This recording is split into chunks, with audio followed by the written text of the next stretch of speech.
Welcome to the Black Belt Business Podcast. My name is Matthew Brenner, and you're going to know today's guest. He is the CEO of the ATA. We got Taekwon Lee here, and behind us is one of the biggest tournaments in the country. And this is, what do we call this, the Nationals, or is this a different one? ATA's Fall Nationals in Pittsburgh. Yeah, we have a lot of people at our tournament. We have about 1,300 competitors. This is way bigger. Honestly, the branding is super beautiful. I walked in here very, very impressed. So if you are thinking about joining the ATA, you want to see how big your organization operates, this is going to be the podcast episode for you, because we're going to dive into not only the business of the ATA, business of a Taekwondo school or martial arts school, but also a little bit more about Taekwon, so you get to know him. So thank you so much for coming on here today. Hey, thank you, sir. I know there's maybe some noise happening because this is a real life situation of our tournaments here, so we'll try to navigate through that as much as possible. But thank you for having me on the show, sir. I appreciate it. And welcome to the ATA. My pleasure. And he actually gave me a heads up that he was going to be wearing a suit, so he'd look a lot better than me before we showed up, but all I had was a t-shirt. So anyway, I have a very important question for you to start. We're playing a pickleball match. Okay, it's me and Chris Rodriguez. And you can choose anyone else in the ATA. Who do you think's winning? Who do I think is winning? Yeah, who's winning? ATA's winning. What are you talking So you're choosing anyone. Who are you going to choose your partner? Who am I going to choose? Yeah. Oh, yeah. Let's see. Is this like a trick question? Right? I do play pickleball. What I learned really fast is it will mess with your Achilles. Okay. And so I took a little break. Okay. But yeah, I do. I like pickleball. They say it's good for older people, so I guess I'm embracing that side of it. You know, who would I pick? Good gosh, anyone inside of the ATA? You know who I learned is in the ATA is Ben Skoranek from Pittsburgh Steelers. So I'd pick him. I'd pick him. He's a Super Bowl champ. We're proud of him as ATA black belt as well. So I'd pick him. You pick him as your, okay, that makes sense. I think he'd probably tackle you though. I don't know if that's gonna work. That's true, but that would have the refs take you to, that would disqualify you real quick. Chris and I are going to be practicing for that matchup. One day we'll have that on camera. We'll go. Ben, you gotta come help us out, okay? So you do a lot of interviews, a lot of media, right? So what's one topic or one thing that you wish people would ask you more about? Things that you would ask me more about is what I want you to ask me more about. I think maybe some people don't want to ask me about our personal life or whatnot.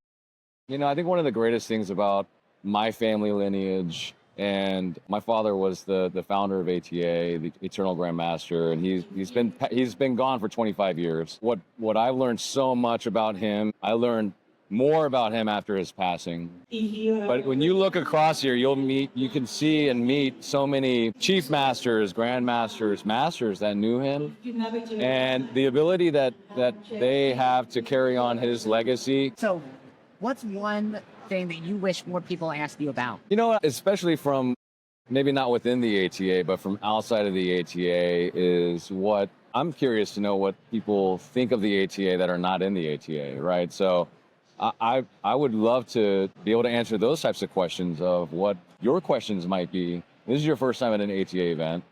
What you're thinking, you know, you have Action Karate, this a different organization, but what are the organic questions and curiosities that you have about the ATA? Yeah, and I'll dive into that today. Just so we're clear, the organization started by my brother, and I joined on later. And so we have about 34 schools. And one of the things I'm always impressed is, like, you can get so many people to come to a tournament that's all internal and not people coming from the outside. Right. Is spectacular. When I walked in here, there was stickers on the ground that showed you exactly where to walk. There was hanging banners, a giant retail shop. There was even a section that was walled off for the school owners, like a lounge area. Right. And I think that's funny, because I think if we had a lounge area, we'd have trouble getting judges. So I'm curious how you guys handle that. There was no one in there. Maybe that's like a trick. It's like whoever goes there, like, oh, these guys shouldn't be. But I was very impressed by the whole branding. There's these giant banners hanging up, a whole media team. So I thought that was very cool. And also just like tons of like food options here, so people don't have to like leave. I think when you have your kids and you're at a convention center or something, you have to like go blocks and come back. Right. Giant meat. Yeah. Yeah, we have an incredible team. We've been doing events for a very long time and made a lot of mistakes, learned through the mistakes. but we have a team that knows what our people need to have a great experience overall. And when I say a great experience, I don't mean inside the ring. I mean outside the ring. You know, how close are the hotels that we're hosting? What are the price points? You know, food options. All of those things are taken into consideration because we want the experience to be a holistic, positive experience, because our people have to go. Competitors, judges, I mean, they're all volunteers. And so they're taking time out of their day and their life away from their families. We want them to have as positive an experience as possible and have a world-class competition event. So we're very fortunate. We have a very solid team that makes that happen. So how many man hours do you think it takes Oh to have gosh. a tournament like this? Oh goodness. Well, you're talking, if you look at, we have 72 rings, and you put in 3 judges in each ring, and then you add in, you know, the timekeeper, scorekeeper, you're talking, gosh, 300, 400 people that are making each ring work, times we're going to be here for 8 hours tomorrow, plus multiple days, right? Yeah, we're here. So yes, today is Friday, and then Saturday. So Friday we do full day of extreme and creative competition. We have team competition. Our team competition sparring, it has just taken off. We probably have more than 100 teams competing. So team sparring is, imagine just getting 5 people on your team, and you're going to end up sparring matches, 60-second matches, and whoever wins that match, then you send in, that team gets to send in the next person onto the spar, and then whoever won that match actually gets to pick who they're going to spar against. Right? And then there's a collective score at the end. Whoever has the most points at the end of all 5 matches wins. And then they go on to the next, and they go on to the next. And then ultimately we have 28 different countries around the world that are in the ATA. And if they have a team, they come to the world, they send their champion teams to the world championships. And we have the Songam World Cup, and the winner of that becomes world champion. Team sparring. It's usually what it comes down to a lot of times is Team USA has a big following, and they've won championship titles a lot. Team Chile is very strong as well. So the South American teams versus the USA teams are very strong competitors. Yeah, no, it's not like WWE. Everybody's in the ring together. It's one-on-one, but the tactics are different, and your strategies have to be different. And we do allow coaching at the team sparring levels, and so it's a completely different. They're actually doing that today, so if you get to watch it, it's completely different than it is. The energy is up here. The competitive level is a little bit higher. Sometimes emotions are a little bit higher too. And that may not be that's one of the challenging parts, is the emotions get really high because you don't want to let your team down. However, the positive side is you're working with the team. They count on you. You learn how to work together to make sure that you help each other out. And you know, having the team count on you is important because then you have to follow through. So how much does it cost to produce a giant tournament like this? We're in Pittsburgh right now. We have the convention center. We have all the hotel rooms. How much did it cost to put this all together? Gosh, you know, that's a very intricate question, or it's a very intricate answer, because when you're at a level of a convention like this, there are so many complexities that are essentially, it's negotiable, but you also have to deliver a certain amount of visitors. So for instance, this space itself, it's about 150,000 square feet, roughly, just the main floor itself, but then there's all these meetings and breakout rooms. You know, you're probably talking a couple 100,000 just for the space in, you know, a beautiful facility like this in a major town like Pittsburgh. But then when you have history and you have a track record and can prove that track record over time of having, let's say, 1,000 room nights in a space like this, then the city can negotiate with you. If you guarantee a certain amount of room nights, then we'll reduce the rate to you know, like 90%. I mean, there's so many different areas. Or you may have to contract with them in terms of food and beverage. You're going to cater X amount of dollars with that. So you're guaranteeing a certain amount of income for them through business and ancillary support income for them. And then most importantly, they want bodies. Right, so if we bring here, we have over 2,000 competitors, which we broke a record here in Pittsburgh. That's our biggest Pittsburgh Nationals is 2,000 competitors. Well, we should probably end up around 2,100. But if you take in all the family members, you're talking upwards of 10,000 people.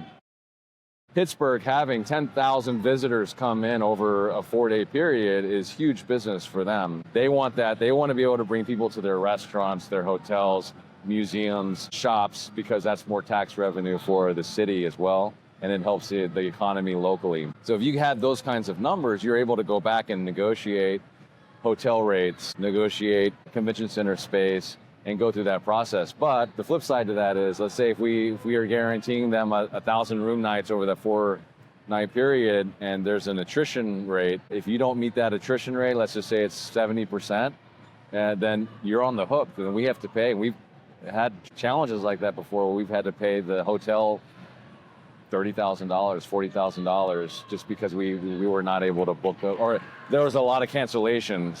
Then we're on the line for that. So we're paying, tens of thousands of dollars for rooms that were empty. There's a flip side to that. There's a liability to it. So we do our best to bring our rates down for our school owners, our competitors, so they can have an overall positive experience. And when you say negotiate with the city, hotels are private. The convention center, I'm assuming, isn't owned by the city? It's different in every town. It can be either owned by the city. Some places are owned by the county. A lot of times you'll hear things like the Pittsburgh, and I forget what it's called. I think it's called Sports Pittsburgh here. In Little Rock, it's the Little Rock Convention and Visitors Bureau. So there's these travel agencies that are city agencies, and then you work with them. Their whole job is to bring more people, more sports, more events to fill up the convention space. So you end up working with agencies like that. So what's the biggest tournament you guys have all year? Our largest one is at our World Championships. That in and of itself, we have, just for the regular competition, we have about 2,500 competitors. That's bodies. Those competitors end up competing in potentially like 12 different categories of competition. So they're entering in up to 12, 13 different categories, whether it's traditional form, extreme form, creative form, weapons, traditional weapons, sparring, team sparring, combat sparring. We do combat sparring with a stick. Then we have world title competition. So that's at Phoenix, it's a completely different beast. If you feel like this is big, at our Phoenix World Championships is longer. We have more people, we have more events, more training. Yesterday we had 8 hours of training, 3 different tracks, so about 24 hours of different business and martial arts training opportunities. It's not just a tournament. Last night we had a school owner reception. So we like to get our school owners together, break some bread, just have a good time and just be with each other. When you go and talk with people here, you're going to meet people young and old. You'll meet people that have been in the ATA for 50 years, and you'll meet people that have been in the ATA for 5 months. When you are in the ATA, it's going to sound cliche, but the truth is you're part of a bigger family, and you're a part of a network. This being a closed tournament, the benefits of that is the fact that you are meeting ATA people from all over the country and many times from all over the world. We have Senior Master Sotomayor that's here from Chile this week, and he actually has about 200 schools and clubs down in Santiago, Chile. Or you can go to any country and go and drop into an ATA school, and they're going to welcome you with open arms, and you're going to speak the same language, you're going to do the same forms, you're going to be able to train with them and be welcome there. Whereas if I went to another, let's say a jiu-jitsu school, they're just going to look at me and be like, sure, you want to come out, and maybe it won't turn out so great if I go work out with them. But with the ATA, it is a family. We may not know each other. It's a large organization, but when you see the ATA, all of a sudden it's like, hey, I'm ATA, you're ATA. Who's your instructor? Where are you from? It turns into a very natural conversation. And ultimately, you're going to end up having 1, 2, or 3 degrees of separation of, I know that guy, or he's my instructor too. Or, his instructor was my instructor's instructor. Those conversations are had, and next thing you know, there's a family tree of your Taekwondo lineage. And that's the best part about the ATA. And what we hope is that others from outside of the ATA will look at that as an opportunity to be a part of something bigger versus, well, they won't welcome me in there. I'm sure that can be a little intimidating. However, I think there's an opportunity for us to meet more. We do have others that do join in, and they love the environment. They love the networking. We have a lot of respect, a lot of protocols, and how we treat each other, how we say yes or no, sir. Our titles, those are very strict because that's our structure.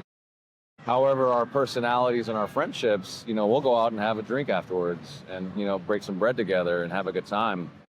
And then it's always about, how's your family? We watch our children grow up together.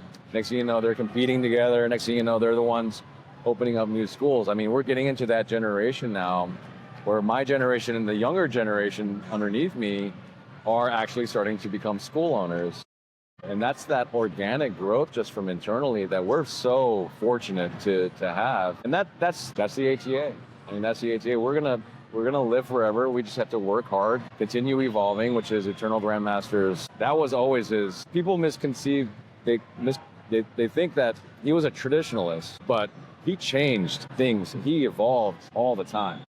There was not a single time in his history that he just stayed in one direction. What people misconceive is that there may be a 5-year period where they realize that he was so strong in this direction, but then after that 5-year period, they're like, well, you know what? This will work better if we just tweak it just a little bit. Or if we, let's just say, the color, the Songham forms, that's our backbone. That's who we are as Songham Taekwondo. But how we teach it, because it was originally designed for adults. Well, now in the 80s, we had this huge boom of children come in. We credit the Karate Kid and Mr. Miyagi, Daniel LaRusso, for helping establish that. But around that time, then we also launched Karate for Kids program. And then now it's 80% children and 20% adults. It's the flip. So all these forms were designed for adults. Well, how do we teach that for children? There was a lot of shifting that happened, a lot of pivoting, but the core of what we teach is still the same. It's just how we teach it. How can we teach it better? Those things were evolutionary in terms of Eternal Grandmaster's mind, and he was open to the change. That's a positive thing. We all need to be able to change and evolve and get stronger by growing. So that's essentially ATA in a nutshell. Unless there's something specific about the ATA. Yes, ATA's been around for a long time. So how do you guys stay modern? How do you update and grow so you don't go stale or stagnant, especially with the growth of MMA and the UFC? How do you stay relevant? Well, we stay relevant by, we listen to our school owners. We see what the trends are happening, what's going on these days in the martial arts industry. I remember when we first introduced extreme martial arts in 2004. And in my mind, at that time, that was 21 years ago, and we were a traditional martial arts organization. It was like a shock to the system, and we had a large number of people that almost rejected it, But we continue to stay.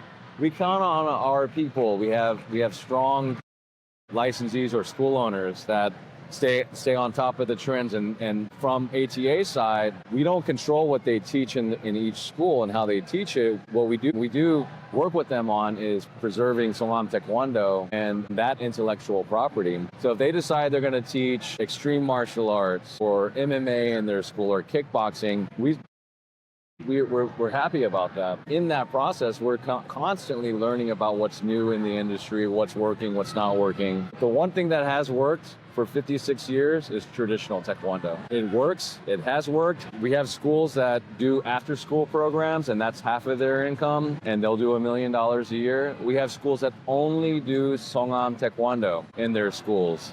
No after school, no MMA, no jiu-jitsu. And those schools will also do $1 million a year just based on Songham Taekwondo. So it works. It can work. I believe it's what you focus on and how you get there and how you teach it. It's not necessarily just what you teach, but it's how you teach it. So do you think Taekwondo as a sport or martial arts style is growing in the overall culture, or do you think it's shrinking? I can tell you in the ATA is growing. And in our culture, what we did in this last 2 years is we reinforced our mission statement of building champions beyond the belt. And we put our core focus onto our core values. And what I've seen happen, here is it's reignited our core values within the organization. We launched it for our own ATA headquarters staff, and we have about 60 team members at ATA International headquarters. And we did that for our own corporate structure system. And I announced it out to the licensees and the school owners and all the students here at the ATA. And many of them have either adopted our core values as their core values, or it inspired them to create their own core values within their school based on the overall mission statement of the ATA. When I look, ATA is strong. We're growing. We have new schools opening. We have some schools closing. So that's our focus is how do we make our existing schools stronger, and how do we look at opportunities for growth, whether it be for an existing school to open up another club or another school, or their junior to open up a club or another school, or even someone coming in from outside of the ATA that has martial arts experience that wants to be a part of this. I believe Taekwondo is here to stay. You know, some people have shifted to Krav Maga, and that's great. I've taken Krav Maga. I love it. It's a great workout. Taekwondo has been here ATA has been here for 56 years. We're not going anywhere. We're growing. We're continuing to grow. And if you talk to any of these family members, you'll hear the same thing. You know, I realize that MMA, Jiu-Jitsu, it has really taken off, and that's fantastic. I think what they're doing is great. I've been to schools to see what they're doing, and it's fantastic. And again, I don't necessarily think it's what you're doing. I think it's how you do it and how you deliver it and how you teach it, how you keep them engaged. Because let's face it, children these days have short attention spans. I mean, this is creating, even for adults, you know, it's addictive. That's what it's designed to do. But look, you see anybody out here right now on their iPhones that are competing or they're getting ready to compete, they are focused. And this is what's so great about the martial arts is we get to help them gain that discipline and that structure that they're not getting on a normal basis. Or if they're playing volleyball, baseball, football, they may be sitting on the bench a lot. Here, this is a competition of you against yourself. Yes, it's a competition to see who wins first place, second place, third place. But you don't just come here and lose because you didn't get third place or higher. You win because you got out there and you overcame your fear of performing.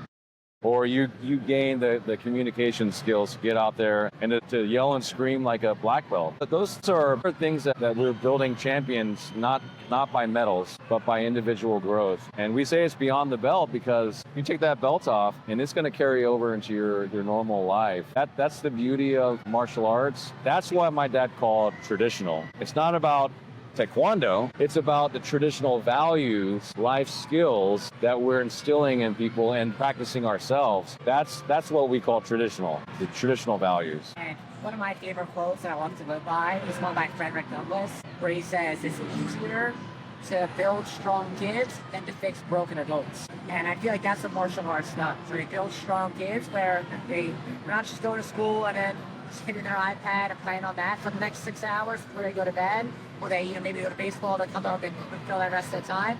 They're working on these life skills that's going to translate into every area of their life. Now, with that being said, every student, if they have like many students, you're going to have your A students, your B students, and your C students, right? A students always show up on time, they're prepared to test the curriculum, pay on time, love talking to the parents. B students are showing up with a dirty uniform, maybe, right? Like they never know their stuff. Theirs always have an issue, maybe twist chair, always complaining about something. What people don't realize, if you run multiple martial arts schools, you're going to have A schools, or B schools, and C schools. Not every school is going to be $1 million a year. Right. So what are some of the things that the C schools are not doing that you wish they did like an A school? Wow, so what I've seen, you know, because you have ups and downs all the time with business. And in the membership business, you know, you've got so many ancillary outside forces that are going to affect you, whether it be the economy, whether it be something like COVID coming, a natural disaster, or your competitors coming into a marketplace. But the difference that I've seen over and over and over again in the schools that succeed at a high level, at an A level, or the schools that were at an A level and drop down to a B or C level in their revenue streams and their membership is their I don't want to say a lack of discipline, but it's kind of their lack of disciplined approach when it comes to business. When you ask them questions like, are you doing external events? Do you have marketing online? Are you doing Facebook organic postings? Do you have an open house event? Are you doing demos? Are you passing out flyers, for crying out loud? Oh no, we used to do that. No, we did that at one point. No, we don't do that anymore. And you start to dig in, you realize that over time, they get comfortable because things are working. And I think that's one of the biggest problems with digital media these days is it works until it doesn't work. And when it doesn't work and you've stopped all your other guerrilla type marketing, now you're stuck with no white belts. And that's a problem. It creates complacency, creates almost laziness. You're like, this is so easy. All I have to do is pump in $1,000 and I'll get 20 new white belts next month. Well, it doesn't necessarily always work that way. And I know you're a big proponent on organic marketing, getting in on the ground, internal marketing, external marketing, getting in front of students in schools. And that is so important.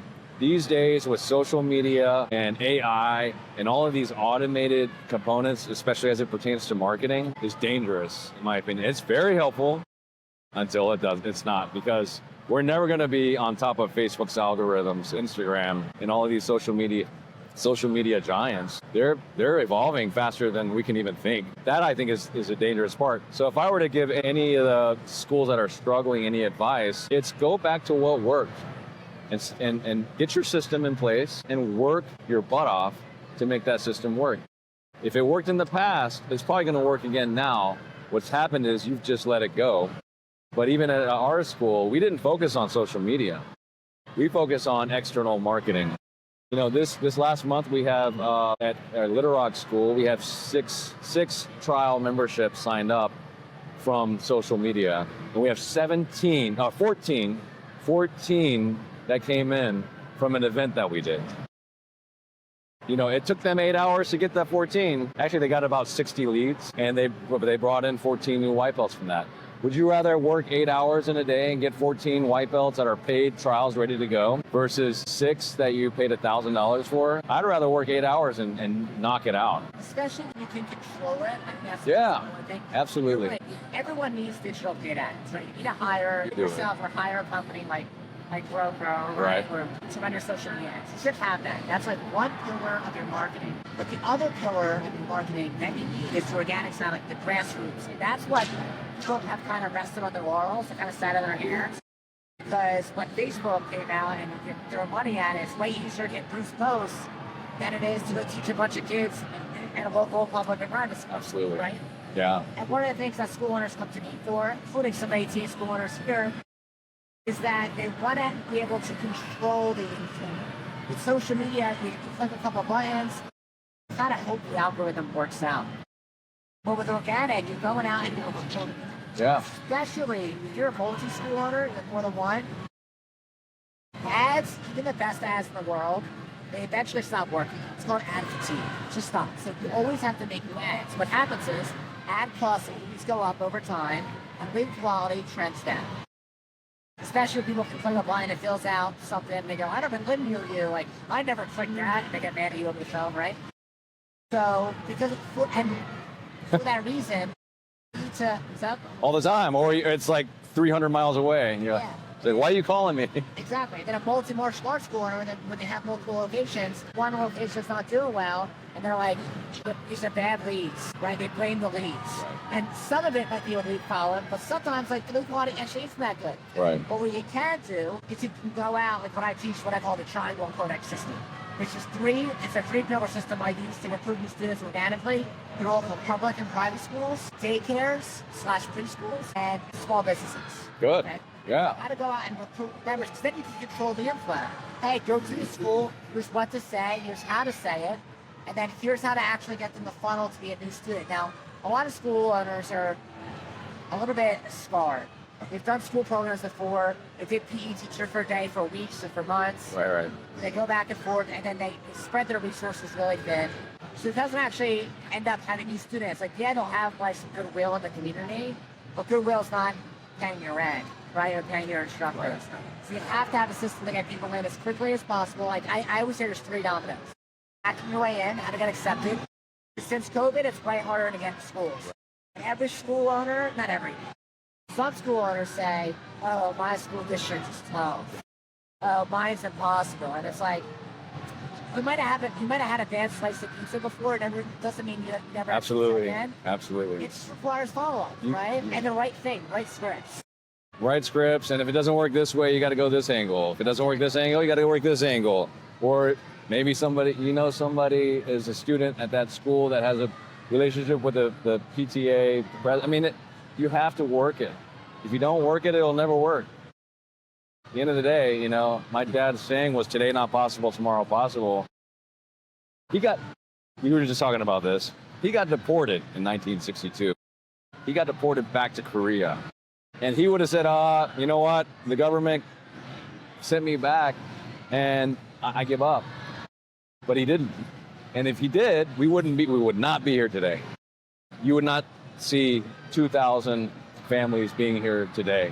It's, 1,200 HEA schools around the world. If he would have just taken no for an answer in the face of the U.S. government and immigration, which would have been the easy answer to do, it's probably been, 99% of us would have been like, I guess I'm not going back. But he found his way back.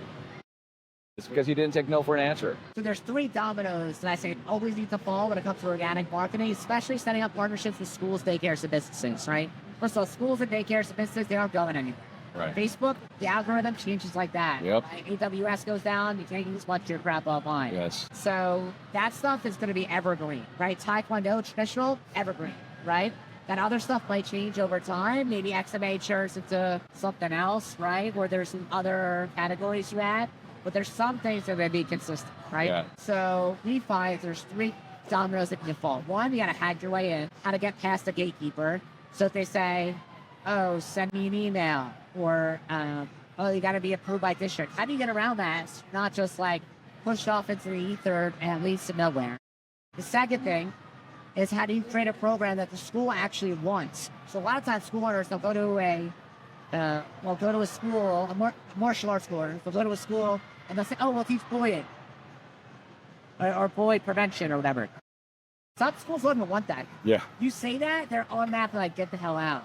You know why? Because A, they already have that education, or B, anytime they ever had someone come in talk about anti-bullying, all of a sudden all the kids are saying they get bullied and they get calls to parents. They're like, we're never having that. Yeah, that's not good. So what I teach people is like, you need to customize what you teach based on what that school wants. Talk to the principal and guidance counselor. Say, hey, just like every child is different, every school is different. What issues do you guys have this year that you think the kids might benefit from here and someone from the outside? Then when you customize your class based on what they want, you're going to recruit cheerleaders. They're going to tell everyone about it. Go back to that school year after year. You'll go back there for decades. Right? Good, yeah. So the second part is how to set up a program and teach it exactly based on what they want. And so the kids are so excited they come back to your school. And then third is how do you get them to come to your school and actually convert them to these students? No trials, no discounted tuition, straight to full membership. You have that, those 3 things, you never have to worry about social media. But you'll never have to depend on that stuff ever again. So if you're a multi-school owner, especially, I always say, like, if you don't have the organic arm and you're just hoping, like, the instructors will get mad at you or the operators in the school if the ads aren't working or if the leads aren't good enough. When they teach them a system of how to recruit people, it's kind of like digging a well.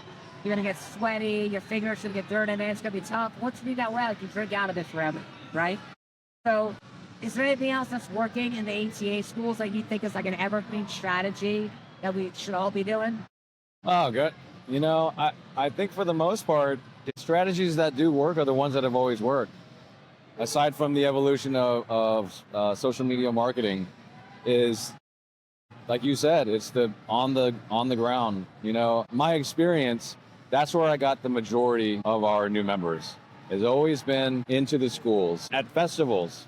You can if you can literally pick up 10 in one day, 10 paid trials in one day, and then an additional 5 to 10 that were your leads that you followed up on.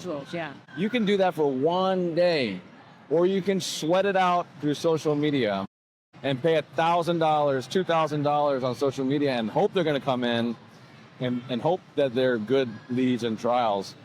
I take that one day of work over social media any day. Now you need both. You need both. And then your word of mouth inside your school's got to be strong. If your product's not strong, your word of mouth is not going to be strong. Word of mouth referral systems is the third way that you gotta make it work. For us, being in the ATA, it's just a national brand. It's an international brand, and so that's something that they can have behind them as they're selling their memberships and explaining their products. Is that you become a member of a family, international family of the ATA, and we have wonderful tournaments. If you decide to move to another major city, the chances are there's going to be an ATA licensed location there. You'll get to keep your rank. You'll get to learn the same forms, and so it'll be almost like you never stopped. And that, for us, is a major benefit of being in the ATA. So how do you ensure quality when you have that many schools, right? Because it only takes one to ruin the reputation of them all, right? Of one scandal on the news. Well, we've gone through that. We've gone through it, and that's always going to happen. Unfortunately, there are things that are out of your control as an organization, but you have to fight to recover from it. Anytime something negative happens at one of your locations, and work with it. The overall good of the organization is better than any bad experience, bad apple scenarios. Which, one of my initiatives now is how do we set the industry standard for making safe environments for children, safe environments for men and women, and making it where the martial arts industry is synonymous with being a safe industry overall, not just physically, but also emotionally and every other aspect of that. And so I do want to work with other large organizations, perhaps like Century, to help create the standard for all martial arts organizations.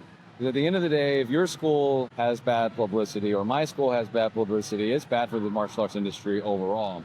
And most importantly, we want our children to be safe, no matter what. That is the number one focus in this initiative. We want our children, our instructors, and all of our family members and the adults to have a safe environment. If it's not for them, it's not for them. If they lose, they lost. That's not it. It's about making sure that we create a safe environment. Yeah, I think at a minimum, every school owner, every instructor you have needs to be background checked. Yes, which we do. Okay. Which we do. Yeah, state and federal. Yes. Right? We're talking about $50 here. It's not a lot of money. Right? Yep. Like to do that thing on your own. I don't know how. Do you guys do it separately? We do a global investigation where they do it. It sometimes takes 2 weeks to get it back. You just in their house, knock on their door, yell at them like, "Have you ever had a parking ticket?" Yeah. Yeah. All of our trainee instructors to certified instructors get a background check. Yeah. And every time you do a testing, you get another background check. And our goal is to get an annual background check for every instructor every year. That's our goal. And it's going to be a cumbersome project. However, that's how important it is for the ATA to maintain a safe environment for families and children. Parents trust their kids with us, right? Right. How many places now do parent night outs where you just leave your kids for 3 hours with some random dude? Absolutely. You just started paying 3 months ago. Yeah. So if they have that trust in us, like background checks, by the way, this also includes volunteer instructors. You have some random adult who's on the mat and is seemingly, from a parent's perspective, is now in like a leadership position. You can't be like, oh, well, he's not on my payroll, so I didn't background check him. He's in a leadership position or she's in a leadership position. Everyone needs to be background checked. And it can't be you do it once every 5 years. It has to be consistent. Second thing I think you need is cameras. And this is going to sound crazy. Working cameras, okay? With audio and video. You can buy cameras now $50 a piece on Amazon that you can see exactly what's going on, what's happening. Not only can you watch quality control of the class, but if someone falls and breaks their ankle, someone says they were touched inappropriately, got from here, have something to protect yourself. Something to fall back on. What's more important than that, right? So between background checks and cameras, that's like bare. That's bare minimum. Yeah, cameras are easy to, like you said, you can just get, everyone has a video camera on their doorbell now with a Ring. It's so easy to set these things up through the Wi-Fi and capture it. I mean, we have it at our schools. And somebody was asking me, why are you doing it? We're never going to do anything. I said, well, it's not only to protect the families, it's also to protect our instructors. Sometimes there may be some false allegations, unfortunately, or they said this, but we have video that proves otherwise. So it's for everyone's protection, not just one-sided. And you don't need to be a tech person to set it up. Like, No, it's like plug and play, if you can use Wi-Fi. You can use your iPhone. Yeah, I mean, it's so simple now. It's so simple. one of the things I've really been pushing for in the industry, seriously, you think about this. I'm a big sports fan. Love football, yeah, especially. And one of the things they do in all sports is they watch film review. You watch film review. They watch game film review. So on Mondays, they call it Monday Morning Quarterback. Yeah. So watch the game film and you see not only what you didn't do well, what third interception or, I don't know, fumble the ball, whatever, but they also look at when to throw a touchdown. How do we repeat those same things? Yes. Sometimes it's consciously, sometimes unconsciously. So one of the things I'm really trying to push for in the industry is us watching film like a professional athlete, your professional martial arts instructors. Why are you watching your classes? Like you should sit down with your staff and be like, okay, let's watch the beginner class today. Let's watch the Tiny Tigers or the Black Belt class. And because everyone thinks they're like the most amazing teacher and know everything that's going on. But until you watch the film, you don't really know what's happening. So I'm a big proponent of having the cameras, sitting down with your team and reviewing randomly. And not saying randomly, like picking a random class. Maybe a class where you have more attrition and having a lot of Tiny Tiger sprint. Yeah. Or a lot of, I don't know, mid-range purple belt, intermediate. Cool, let's watch those classes, see what's happening. And that's the only way you know. And also, you might notice things that your instructor does really well and you want to point out. It's not like, oh, here's all the things you're doing wrong. I think that's genius. I wish I would have thought of that. Yeah, and you just gotta create that culture within your staff. It is that we're here to grow, and yes, you may make a mistake, but what can we improve? And yes, we do have what we call positive correction or correct praise in our structure. You know, let's focus on what they did well. What can they improve? If you don't have that kind of culture within your staff, and they're constantly being told you're the best, you're the best, you're the best, they're never going to learn. They're never going to grow. As a matter of fact, they're going to get worse because they think they're so damn good. The hardest thing to do if you're in front of the camera is to watch yourself after the fact. That's hard. You know, we're in front of the cameras. I'm going to watch this because I know that I've said something that I need to learn how to be better at. I don't get in front of the cameras as much as I used to anymore. But the more that we're exposed to that vulnerability as individuals, martial artists, and instructors, the more that we're going to be open to growing. You know, I should have said this better, or, you know, my Southern accent's coming back out. I got to work on that. There's all these different things, but instructors are the same thing. We do that at ATA in our legacy program. We teach instructors how to teach, and we do what's called role playing. And it's really difficult to be on the receiving end of that because you think you're so good, or you're being put on the spot. For our instructor program, it's actually part of your journey. And how do you learn and grow as an instructor on the spot? And how can you enforce our legacy quadrant components so that you're a better instructor? If you're a better instructor, it doesn't mean you're going to go open a Taekwondo school. We'd love for that to happen. But what it means is when you go to high school, you go to college, or if you go and get a career, or just in your relationships, you're going to learn how better to have confidence in everything that you do, how to have a strong voice, how to make eye contact, how to use pace and peak in all of your presentations. There's so many of those things that translate beyond the belt into your life. And we'd love for you to be an instructor for the rest of your life, but we know that's just not feasible. We do have a career path for you to open a school someday. And if we can capture 10%, but no matter what, the values of what you're learning will be forever. And having that caught on camera so you can say, listen, this is real world. That's genius. I'm going to steal that one. I'm going to write it down and steal it. I'll learn for myself in my coaching consulting, right? I have examples that I give people of me doing massive moments with schools where I messed it up. The videos, the recording, and me messing it up and me commenting, I said this wrong, I did this horribly. Yeah. And that way you learn from it, right? And it is painful to watch yourself. That's the hardest part. It's very cringe. My voice is terrible. I don't know. My hair's messed up. I spit in my mouth. I don't know. But I spit a lot when I'm shouting. It's all over the camera, right? But that's how you're going to learn more than anything. I think instructors too often, they grow stale because they did it for so long as a student. but they don't grow and they grew to a certain level as an instructor, but they're like, oh, I know what correct praise or praise challenge praise is, or I know how to give proper feedback. They don't grow as an instructor at a certain level, or they stop training themselves and go stale down.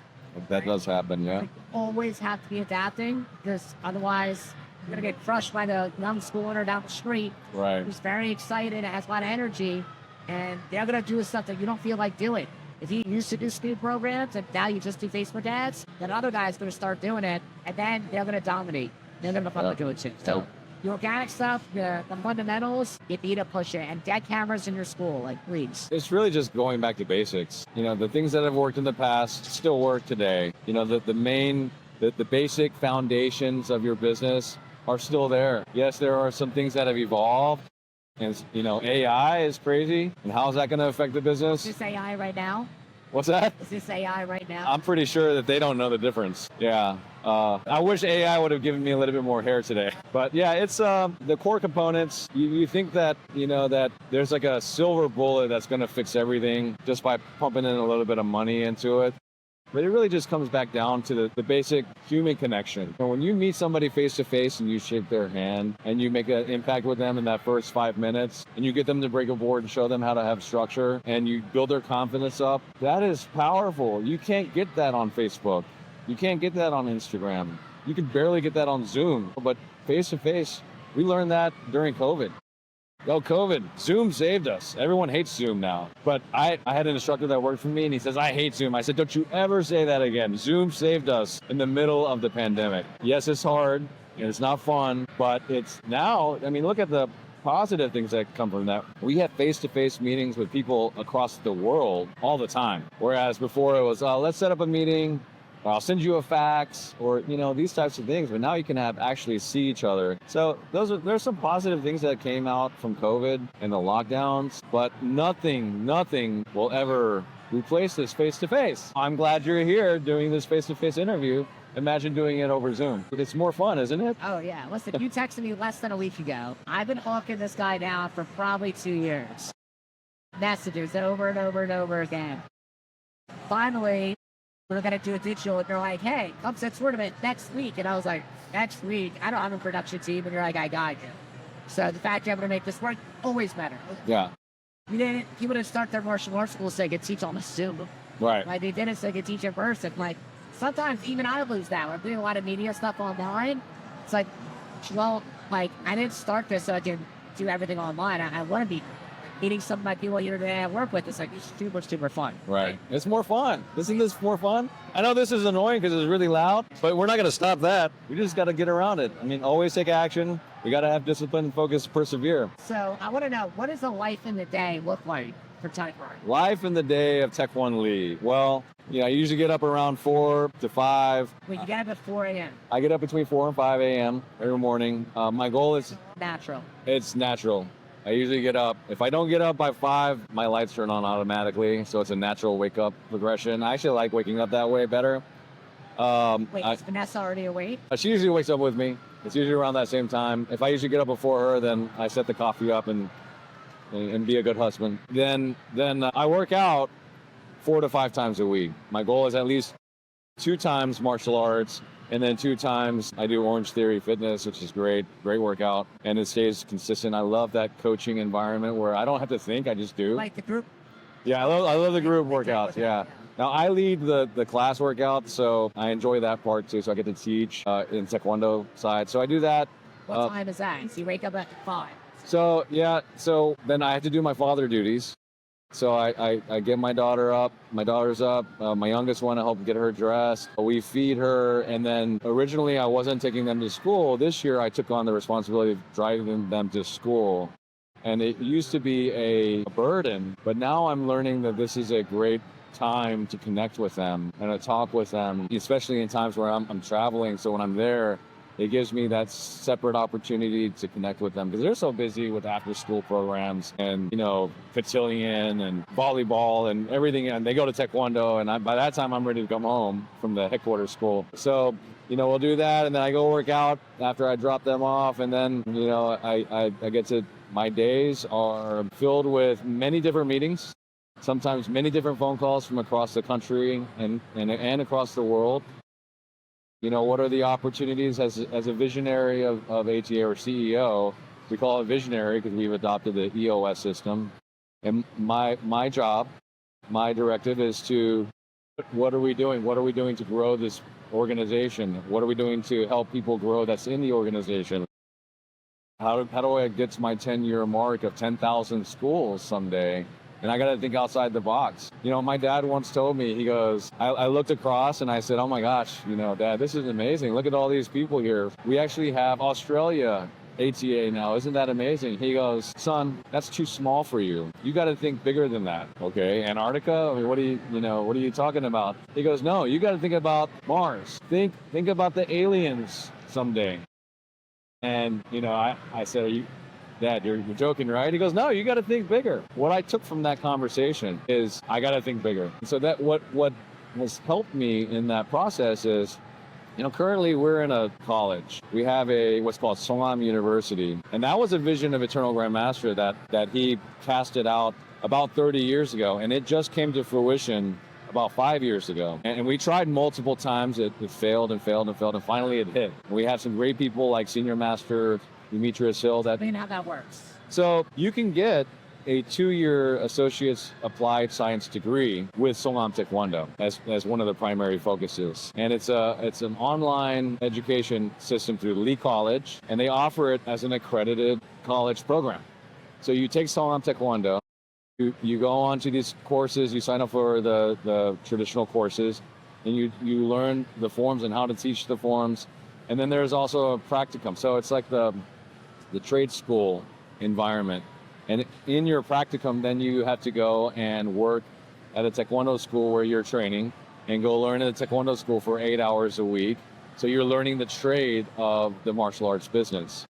And then at the 2 years, and then also you have to take the regular marketing courses that the college offers and the other general education courses. And at the end of that, then you'll have gotten probably 12 credit hours throughout the time with just purely Songam Taekwondo, and then your practicum in an ATA martial arts school. And then at the end of that, then you have an applied science degree. It's that simple. And then our goal is to help place you into another ATA school. If your school isn't hiring, then to place you into another ATA school or open up your own club in your own school.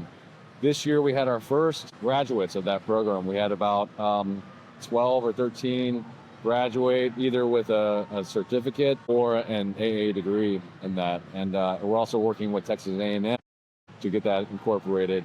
And then we took it to the next level with high school programs. We actually have a high school program in Texas, and we have a high school program in Alaska that I just met with them, the Dempsey family. They have... Try Pittsburgh. I feel like it's right here. We could just drive one of you first. Yes, so we can. It'd be easier, right? Right to Texas, Alaska. I know, the furthest places across the globe. But that statement of think bigger by Eternal Grandmaster, my father, makes me understand that this is, what we're doing is not just the belt. It's not just about brick and mortar karate schools and businesses. It's how are we going to get and teach the traditional values of Songam Taekwondo to as many people as we can. If you look at out here, you're going to see these incredible athletes that are high level. When they're tricking, they're doing, I don't even know how many. 720 was a big number for me back then. Now it's like 1080 and 20, 30, 49, whatever. 20 is probably beginner now. Yeah. But then you also look and you'll find the age brackets of 60, 70, 80-year-olds. We had a master, the highest age was 92 years old. And he was Dr. Harlan Vanover. He started when he was 60 and he earned his mastership almost 30 years later. And he passed away, but he was a World War I veteran, and his plane crashed twice and he survived it. It's an incredible story. I have it and I can share it. I usually share it every Veterans Day. He was an incredible man. But that's Songam Taekwondo. We have from 4 to 94, and that's not exaggeration. And everywhere in between, you'll see all body types in here. You'll also see different cognitive skills, physical skills. We have what we call our special abilities division.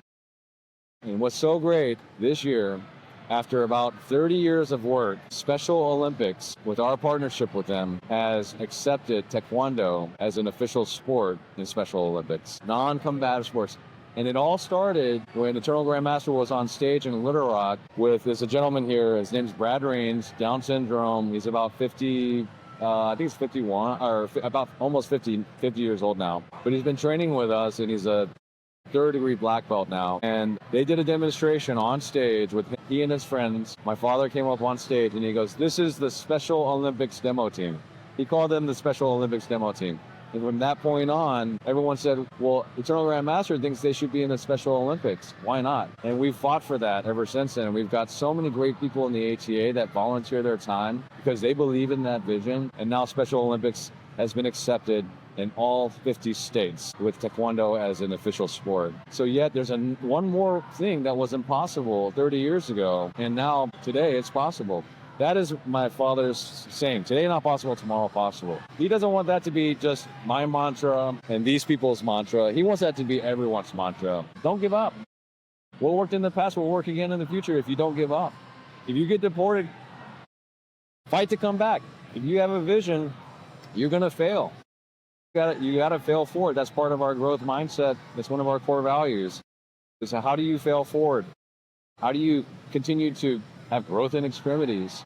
Don't get that pressure is there for a reason. Everyone's going to feel pain, but pain is the body's way of telling you got to fix something. If you just take pain and accept it and don't change anything, then you're going to ultimately get worse. So too is life. You get hurt by a relationship. Maybe there's a way to grow from that. Your business failed. Well, what can I learn from that process versus just holding up shop and going home? If you continue to, the ones, every single person, Elon Musk, Bill Gates, all these people are successful today because of their failures yesterday. If we allow ourselves to learn and grow from our failures, no matter how embarrassing or how terrible the situation was, you're going to grow. Many people don't know this about the ATA. At one point, we were almost bankrupt. Eternal Grandmaster tried multiple different projects, and it really hurt the financials back in there was a troublesome time. What did he do? He didn't just give up. He kept fighting. And now look where we are today. A lot of people didn't think that ATA would survive past the founder's death. We have about 20 ninth-degree masters in the ATA now.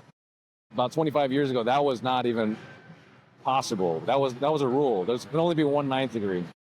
Well, we have 20 of them now. So we've evolved in that process. And those people have been here for 45, 50 years. Our organization is very strong. Our people are very strong. Our core values are very strong. And they're all based upon Eternal Grandmaster's mission and what he did.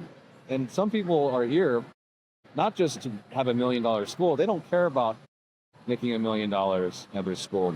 They care about continuing their passion in martial arts and passing it on to maybe 20, 30, 40 more people that month. And that's their purpose, and we support that. There's a place for you here. There's others. You had someone on your podcast that's an ATA school owner. He does $1 million a year. Plus, I think that was his goal. He had a financial goal. We embrace him as well. There's so many different walks of life. Part of our promise is that whether it's for your business or for your lifestyle, ATA is here for you. We want to help you achieve your best. So that's when I look at Eternal Grandmaster's vision, we're very proud that we're fulfilling that. I know where there's room for growth. We always know that we can always grow and get better, but we got to look beyond the traditional means of what does it mean to have an ATA location. And you're right, fail forward. Right. I wouldn't tell your student, oh, you didn't get first place, maybe you should win, right? You got to keep on going, right? Yeah, there's going to be more people here that walk away without a medal that do. Right. And it's our goal to make sure that they understand that it's important to do not just get a medal. It's important to learn something new. It's important to make a new friend. It's important to have fun. And those are the three main components for you to do. Making new friends. And if you came back to these tournaments here, you're going to ultimately make new friends. And the more you're involved with these people here, you'll end up making a lifetime of friends. These people that I'm friends with, I've known them, and I'm not exaggerating, for all of my life. There's people, those ninth degrees I talked about, that remember the day that I was born. And they tell me that they changed my diapers so embarrassing, all those things. But it's true. It is, there's no exaggeration to that. But that's the power of the ATA's organization, the family. People are here. We lose people. People go. Sometimes we let people go. And we do it for our reasons. Maybe their core values aren't aligned with ours. We've had family members that have gone away. It's okay. You know, to each their own. If this isn't if this isn't for you, it's not for you. We think that for a vast majority, there's a place for you here. And I do invite others to inquire about it that are not in the ATA. We would love to hear from you and then see if there's a place for you in the future here with us. So how do you keep a strong leadership position when some of the school owners have known you since you were in diapers? Well, that's a very good question. Yeah, they've seen my dirty diapers. Here's the thing, is leadership is action. And if you are driven by a vision, your mission statement, if you're driving through with your core values and you're in alignment with those same people, that yes, I was known as the kid. And you know, people wanted me to step up, but I guarantee you the first time that I mess up royally, they're going to be the first people to point that out. I'm not getting a pass on those things, and I count on them to hold me accountable to being the right leader from the business aspect of it. And I've already been called out a couple times. Believe me, I get called out. And sometimes what have you been called out for that's been valid? You know, there's different things. As a business, we have to make certain business decisions. There's some hard aspects of it. I mean, these people are my family, and sometimes, you know, they may have a certain direction, or they've gotten away with something for so long that maybe they're not paying their bills the right way or whatever. We have to say, listen, we are a business. You know, if you need help, we'll help you. We can help you, but we need to know. And also, you've got to follow through with some of these things. Maybe sometimes we're a little bit too harsh, and we've been called out on that. But overall, at the end of the day, we all know that we're going to make mistakes, and we all know that we have our principles. And as long as we stick to our principles, we're good. But these people have my back overall. They want me to succeed. They wanted any CEO that came into this position to be successful. Whether they had a personal issue with that person or not, they want that person to be successful, because if I'm successful as the CEO, then the entire ATA will be successful. So we grow together. It's not just about my position. It's about how do we grow the entire organization together. And that's why I know that they feel that in their hearts, and they know that's in my heart, and I have the best intentions to help them grow. That they'll always be behind me in that sense. And if I'm not, then maybe I deserve the boot. So give me an example of, like, not just generic, but a real example, like a lesson you've learned since you've become CEO, stepping in big shoes. Like, you can't fill your father's shoes, right? No, I cannot. You gotta have your own, right? So, like, tell me like a specific example of lesson that you've learned since taking over the organization. My goodness, you know, it's interesting that you talked about filling my dad's shoes. I won't fill his shoes, and I'm not going to try. He probably wouldn't want you to. Yeah, right. He wants me to make my own pathway, following his guidance, you know, his principles and the evolution. He knows that he wouldn't know everything that's going to happen in the future. As long as we stick to our core values and our mission. What I've learned just in the last two and a half years coming back into this position is how much weight he carried. And I still don't know how much weight he carried, because he wore different shoes than I did. There's a lot of heart that you have to have in this seat, because we are a business, but our focus is on how do we build champions and build them beyond the belt. And how do you help school owners out when they're in a tough situation? And then also, how do you not get taken advantage of? And that's another lesson of where's that balance? Because if I gave let's just give children as an example. If I gave my child a yes on everything she wanted, will she ever learn anything? So it's how much do you give and take and then hold with accountability? I'm still learning that of what is too much and what's not enough, and where's that sweet spot, and to not be taken advantage of. To some degree, human nature, you're like, oh, yeah, he gave it to me, so I'm going to take it.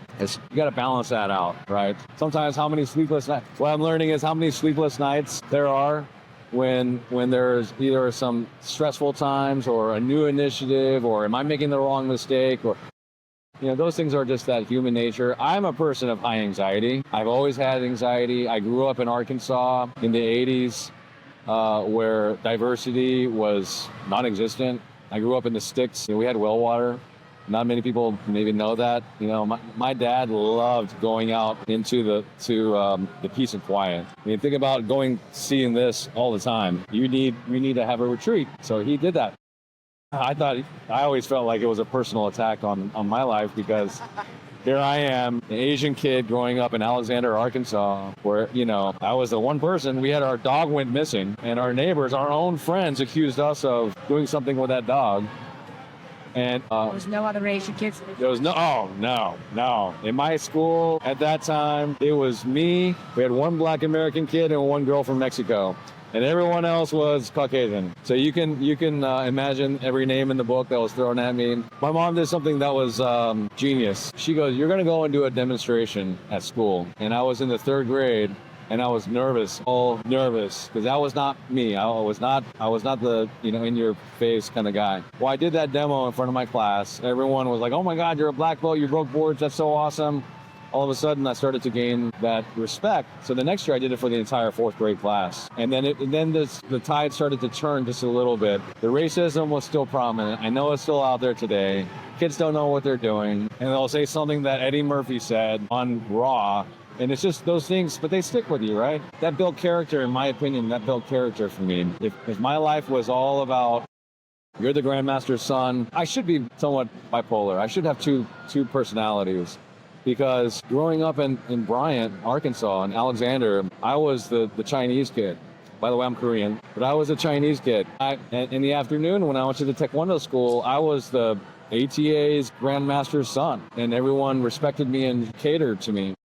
So I had like 2 personalities growing up, and that's interesting to grow up with. But I think that side, going through the adversity of being name called and having those discriminatory thoughts against me, built character for me. It sucked. Don't get me wrong, it sucked. I did not enjoy it. But today, adversity, as long as you don't let it bring you down, that pain is there to help you learn something. If you take it that way, you can grow from it. So I'm thankful for having that experience. And if I only had the other experience, I don't know how overly confident, arrogant I would be. I already have that instilled in me anyways, but there's a counterbalance that I need to have. But imagine not having that adversity and not having that humility, how much of a jerk I would become. I mean, I already get called jerk.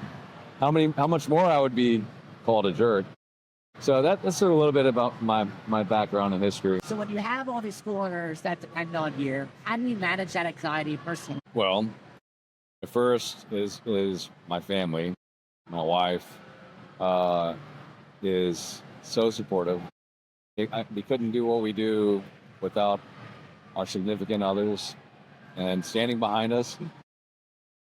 So that actually look like. Oh, goodness.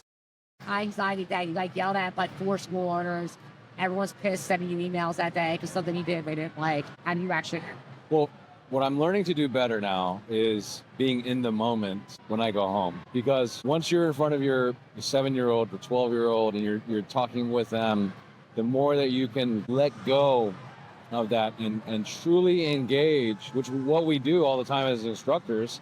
We're solely focused on that one student for that one moment. And you need to learn how to disconnect from that world. It's harder to do that with your kids because a lot of times you're only talking to them when they're having a problem. But let that problem become your problem, and all of a sudden this problem isn't that bad. I've noticed that even just the last couple of weeks.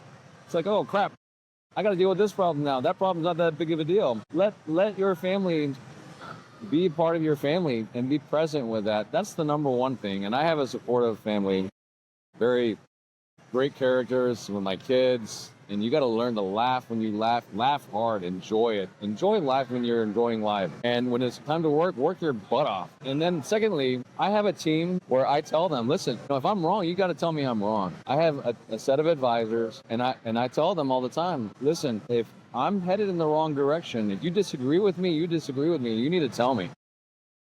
Because if you don't, and I mess up, now it's your fault. But if I make a decision and if you told me that you disagree with me, I'm going to own it. You know what? I should have listened to you. I'm going to learn from that situation. That pain is really hitting me hard. But now I get to learn from that situation. The anxiety part of it, again, I don't like it, but I know it's This makes me think better. The nights that you can't sleep, I think it's designed to help you process something, or me anyways. That's the way my mind works, my mind and my heart. I try to work something out. I pull my iPhone out. It's great because there's notes.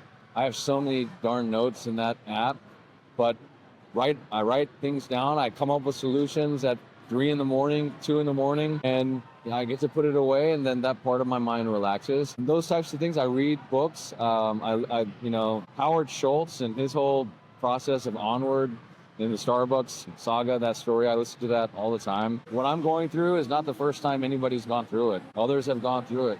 I'm fortunate we have one of our former CEOs is still a part of the ATA, and he's like a second dad to me, Mr. Jim Wolf. And he'll tell me like it is. We had a yelling match the other day, and we walked out of there hugging each other. It was so great. And I think if we felt we got this off our chest, we disagree with one another, we understood each other's position better, but now we're moving in this direction. It's got to have those people around you. I never want to be in a position where everyone is saying yes to me just because I'm in a position of power. You don't want that. You don't want yes men. You want people who say, yes, but what about this option? Or that's going to help you make better decisions, especially as in my situation where I'm only at this at 2.5 years. I listen to all these people here. You just got to surround yourself with people that you trust and not just yes people. Who should be on the martial arts mountain? Well, obviously, Eternal Grandmaster is my dad. And that's an easy answer. That's probably the safe answer. If I look out, I'll pick 2 people. I would pick Brad Rains. He's our special abilities, Down syndrome, 3rd-degree black belt. All ATA. Oh, it's got to be outside of the ATA? All martial arts. But we have so many great people on the ATA. Bruce Lee, that's too cliche. No, that's not cliche. Oh, Bruce Lee, of course then. My hero growing up, I love Jackie Chan. And there's something about Mr. Miyagi, not Pat Morita, but Mr. Miyagi, that that character was phenomenal. Yeah. And I think I really wish that he was still alive. All right, next one. What's martial arts? What's one martial arts weapon we should get rid of? Martial arts weapon that we should get rid of. Knives. Knives. They had throwing knives at a convention once, at a martial arts convention once. Not knife defense. Yeah. I guess you can.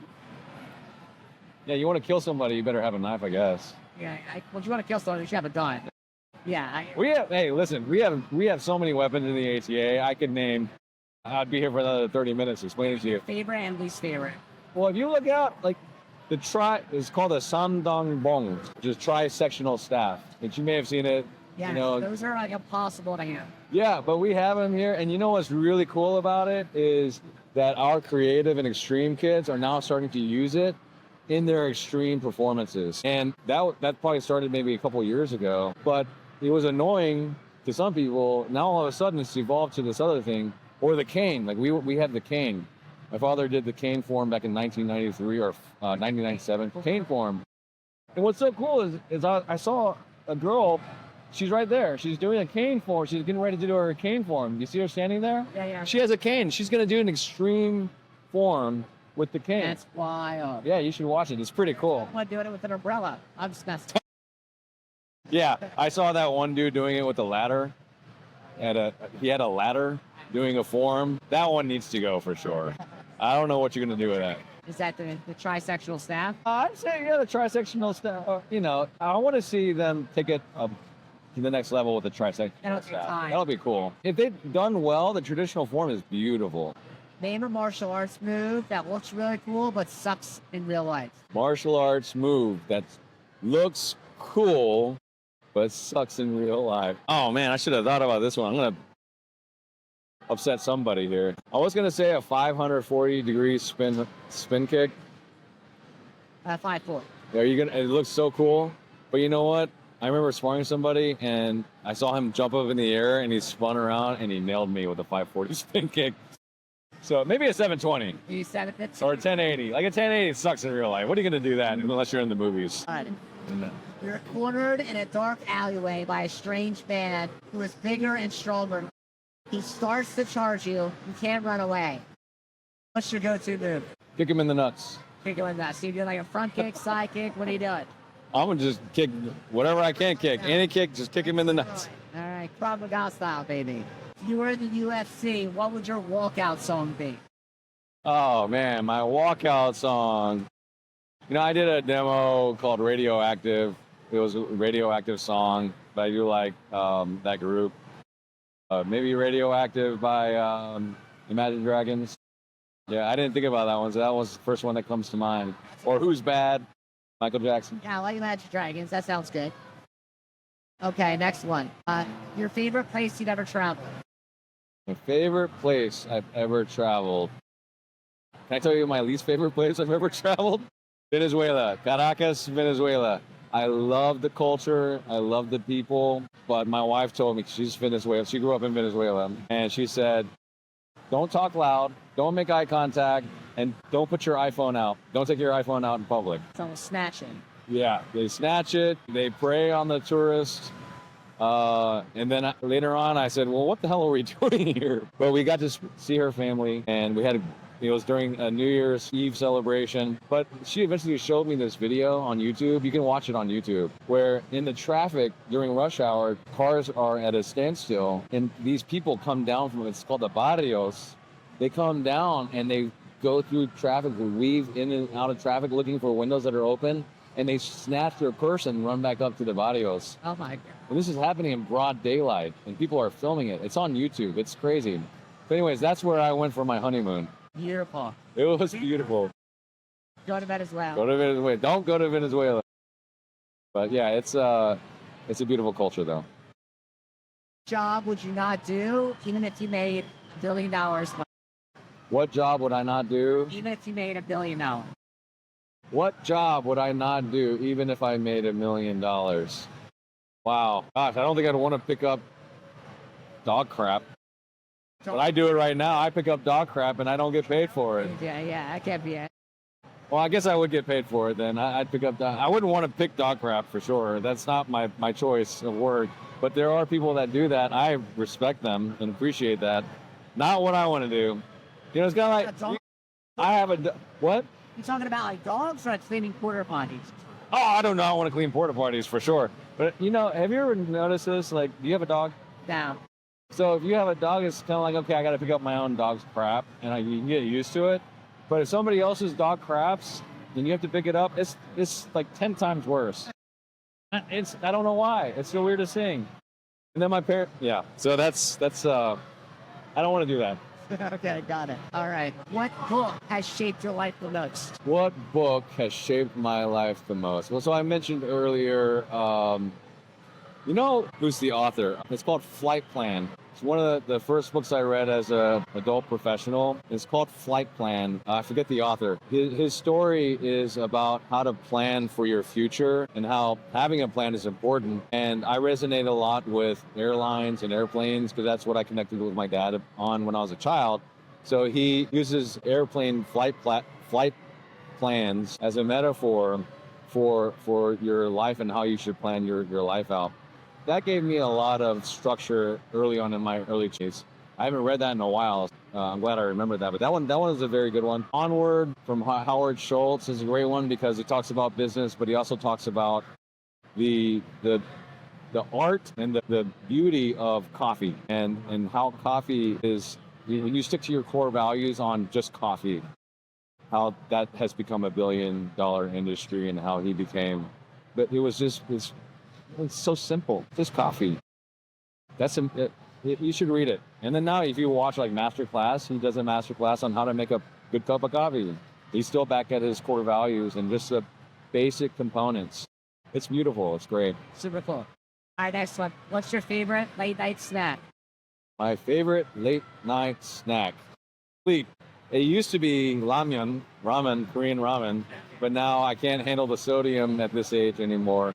Like you're like 90 years old. Can't handle the sodium? Is that like a hard issue? No, what I'm saying is it's really bad for you. I mean, ramen is really bad for you, but I love it. I mean, but there's like 2,000 milligrams of sodium in one of those packets of ramen. But it's so addictive. My child is addicted to it now. Thanks to K-pop demon hunters, ramen is now becoming another fad again. Imagine Did you know my mom told me when I was younger, Korea is #1 and Korea is going to be all over the place. And I told her that she's crazy. But now look at it. You got automobile industry. Korea is a huge player in that. You got Netflix is playing all these K-pop dramas. K-pop. I used to listen to K-pop in college because I went to school in Korea. To imagine listening to it here on the radio blew my mind. Yeah. That is insane. But that's a big source of pride for me right now. And I wish I was growing up in Arkansas as a kid, growing up with K-pop and K-pop Demon Hunters, where being Korean is actually kind of cool. It's kind of cool. Back then it was, I don't know how many names were thrown at me, but I'm happy about that. That's exciting. But yeah, ramen, I'd say ramen. One more. What's your favorite childhood memory? Oh my gosh. Usually everyone has like a little flashback, right? Like the one thing that was really cool. Favorite child, I'll tell you my favorite painful memory that turned into the best results. I still remember my testing for black belt, decided black belt, and it was my third attempt to break a board. I had 3 tries to break a board. It was also my third testing because I failed the first 2 before that. And I went up to do my jump side kick and I didn't break the board, and I immediately fell to my knees and I started crying because I knew that I failed. And when I failed, I knew that was the 3rd time. We had a rule back then. You fail 3 times, you go back to red belt. I knew that moment I was going back to red belt. If you were a black belt, you don't want to wear any other belt ever again. I was 9 years old. I cried and I cried and I cried. Everybody was like, it's okay, you'll get it next time. But I knew I was going back to red belt. That moment shaped my life till today because being the Grandmaster's son, my instructor said, do we need to demote him? He had to go back to my dad's office and he said, you better demote him. He needs to learn that lesson. I learned that lesson. Up until that point, I goofed off in class every day. I didn't take life seriously. I was in that side of my personality traits, and I could get away with anything. I got in trouble a lot. From that moment forward, I worked my butt off to earn what I got versus just getting by. And it really shaped my life the way I feel and believe today. I ultimately became a world champion in my teenage years, but I never took that lesson for granted. That's where I believe failure can really help you in life. And if you fail and if you get something taken away from you, what did you learn from that? How can you grow from that? Pain, staying up at night because I can't sleep, the anxiety, all those things are the way that I've been created to help me make better decisions in my life. I mean, every parent, not every parent, a lot of parents nowadays, I want my kid to feel anxious, or they want to catch them before they fall. Like, right. You gotta let them scrape their knee. Yeah. You gotta let them fail, or have people make fun of them sometimes. The other kids, like, you gotta let it happen. That's how they grow. That's right. It's hard to do that too when you have 2 daughters, and they look at you with their eyes, but you know that what's best for them. And as parents, it's hard to make that decision. Yeah. Thank you so much for listening. My name is Matthew Brenner with W Dojo. If you have any questions, you can find me on Instagram at BlackBeltBrenner1, or you can email me, Matthew@wdojo.com, or visit our website, wdojo.com. And if you're interested in ATA, finding out more information about it, if you have questions, you can reach out to Taekwon. What's the best way to find you? Just come learn about us. You can give us a call on our 800 number. Thank you. Thanks, Matthew. Appreciate you. Yeah.